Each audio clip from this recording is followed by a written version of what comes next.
السلام علیکم دوستانو د مستر افغان چینل ته ښه راغلاست. د نن ورځو درس دی هغه الفاظ چې موږ په روزمره خبرو اترو کې استعمالوو. اگزامپل مثال اول لفظ دی وای یعنی ولی، دوهم دی بوک کتاب، ریډ لوستل، پلی لوبې کول، رن منډې وهل، ډرینک څښل، eat خوړل، food خواړه، floor اوړو، water اوبو، milk پوی یا شیدې، hill غر، mountain د غره څوکه، sweet خواږه، sugar بوره یا چینی، salt مالګه. دوستانو په دې باندې ما یو څو جملې هم جوړې کړي. له هغه بعد چې کوم الفاظ پاتې په هغه باندې به تاسو خپلې جملې جوړ کړئ. انشاءالله انګلیش زده کوم به تاسو ته ډېر اسانه سي. اوله جمله ده یعنی اول سنټنس ده له مونږ سره why he is going to school.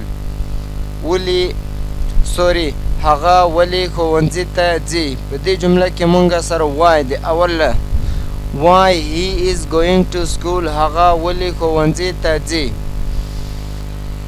دوم دی because he wants to read a book ځکه چې هغه غواړي کتاب ولولي. په دې جمله کې له مونږ سره مقصد یعنی کتاب و چې کتاب چېرته وایي مونږ د کتاب هم ویل کتاب. because he wants to read a book ځکه چې هغه غواړي کتاب ولولي. they want to read a book دوی غواړي کتاب ولولي.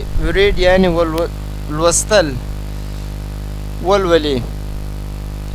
دوهم دی we should play football موږ باید فوټبال وکړو. play فوټبال، play cricket، play hockey، play volleyball ټول مکمل کوم ګیمونه یا کوم شیان چې مونږ کولو هغه سره به مونږ پلی استعمالوو. پلی فوټبال، پلی کرکټ، پلی هاکي غیره وغیره etc مونږ پلی سره استعمالولی سو یعنی لوبې کول.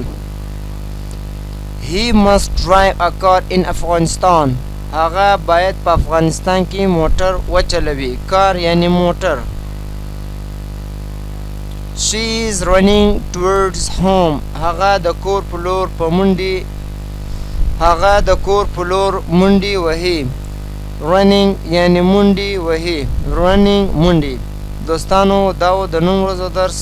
که مو هره پوښتنه لرله په کمنټ کې راته ولیکئ. الله مو آباد او خوشحاله لره. مننه دوستانو.